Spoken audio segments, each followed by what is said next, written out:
Welcome students. आज का हमारा टॉपिक है animal fibre. You know about wool. Wool is obtained from animals.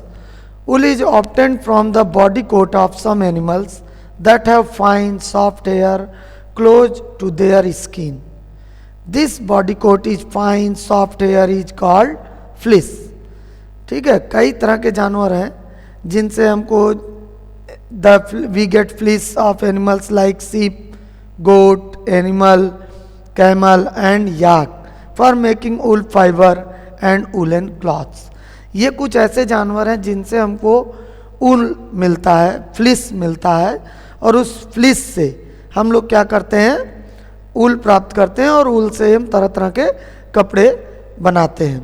Although wool is obtained from the fleece of many animals, but sheep wool is most commonly available wool। सीप से मिलने वाला जो ऊल है वो सबसे ज़्यादा कॉमन है दुनिया भर में। We also often hear names of other varieties of wool like angora, pashmina and shahtoosh shawl. ये अलग अलग तरह के ऊल के नाम हम लोग सुनते रहते हैं जो कि अलग अलग तरह के जानवरों के फ्लिस से हमको मिलता है। In India the breeding of sheep for wool is done mainly in the states of Himachal Pradesh, Punjab, Jammu Kashmir, Rajasthan, Haryana and Gujarat. इन राज्यों में मुख्य रूप से इंडिया में इनकी पालन पोषण होता है। ठीक है, और these sheeps are fed on grass, leaves, pulses, corn and oil cakes. इन्हें खूब खिलाया जाता है, ये सारी चीज़ें ये खाते हैं। When a thick coat of hair और fleece develops on their skin, जब उनकी स्किन पर मोटा तगड़ा फ्लिस तैयार हो जाता है तो इट इज सेव्ड ऑफ और शेयर्ड टू गेट ऊल, और उसको जब हम सेव करके उससे फिर ऊन बना लेते हैं। अब बात करते हैं कि how do woollen clothes protect us from cold in winter. आखिर ये वूलन क्लॉथ्स हमको ठंडी में बचाते कैसे हैं, गर्म कैसे रखते हैं।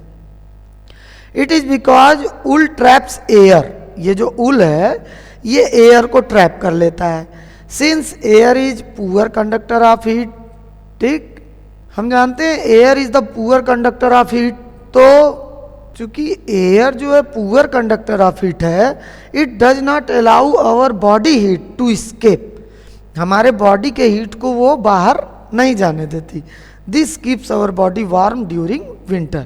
इस वजह से हमारा शरीर ठंडियों में स्वेटर के कारण गर्म रहता है। खैर, हम लोग बात कर रहे थे एनिमल फाइबर की, तो कैसे अब प्राप्त करें, how we will obtain wool fibre, कैसे हम लोगों को मिलता है। तो सबसे पहला प्रोसेस है दैट इज, देखिए कुछ प्रोसेस है यहाँ, इन्हीं प्रोसेस को क्रम बाई क्रम हम समझेंगे। First process is shearing. Shearing the fleece of सीप along with a very thin layer of dead skin is removed from the body। उनके बॉडी पर जो ये फ्लिस होता है उसको सेव्ड ऑफ कर लिया जाता है, डेड स्किन होती है वो। ठीक है, फिर उसके बाद दूसरा प्रोसेस हमारा होता है स्कोरिंग का। The sheared fleece contain dirt and grease. अब क्या होता है भाई, इनके ऊपर जो ये फ्लिस है उसमें बहुत ज़्यादा डर्ट वगैरह भरी रहती है, तो it is cleaned by washing with detergent in hot water in large tank, और suitable machines are also used for this purpose। This process is known as scouring। ठीक है, स्कोरिंग के बाद बारी आती है सॉर्टिंग की। यहाँ एक क्वेश्चन उठता है कि क्या जब सियरिंग की जाती है और सेव्ड ऑफ किया जाता है उनके लेयर को सिप वगैरह के ऊपर से, तो क्या उन्हें दर्द होता है। तो इट इज, मतलब उन्हें बिल्कुल पेन नहीं होता। Shearing does not hurt or cause pain to the sheep. It is because it is only the uppermost thin dead layer of their skin।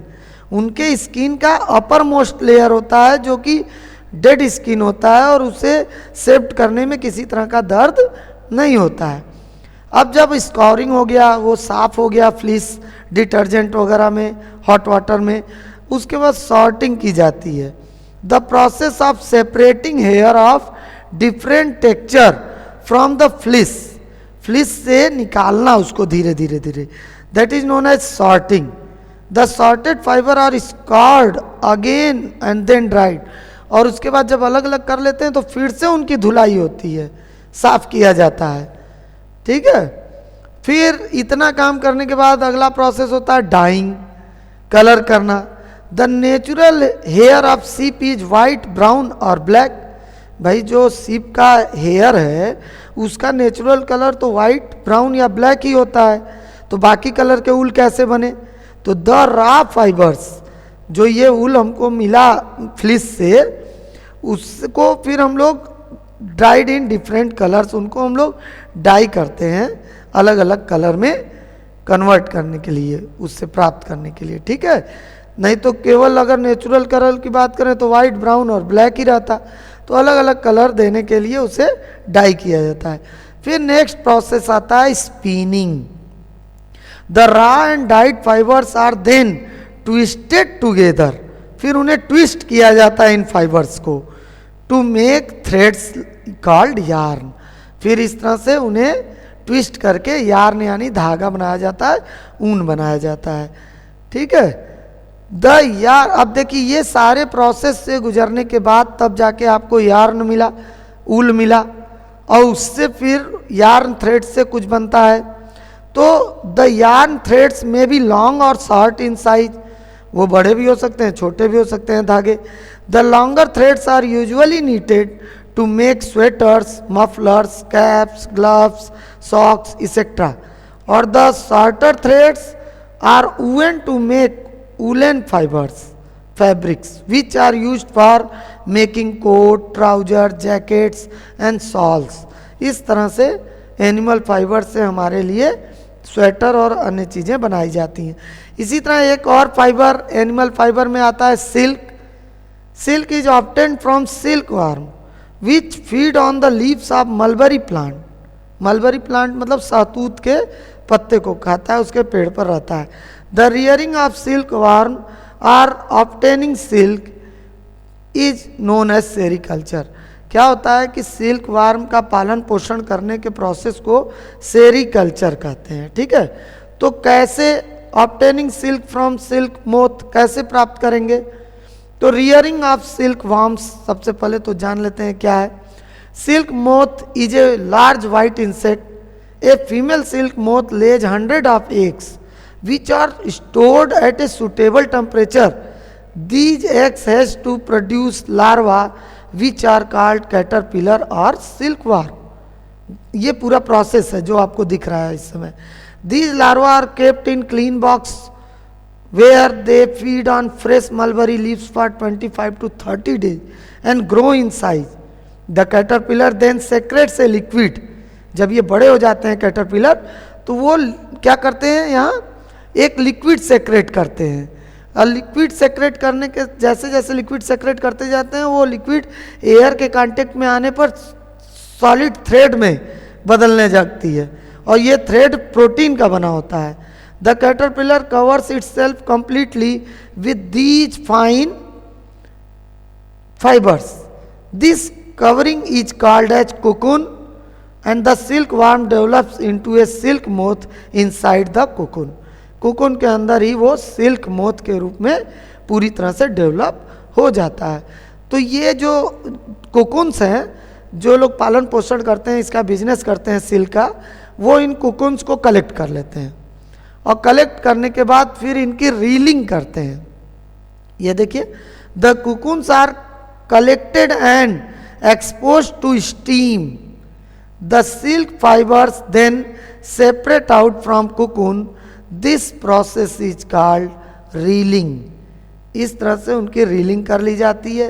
अब इनकी भी कलर करना पड़ेगा, तो अगला प्रोसेस है dyeing. The silk fibre are then dyed in different colours, colour किया जाता है उसके बाद।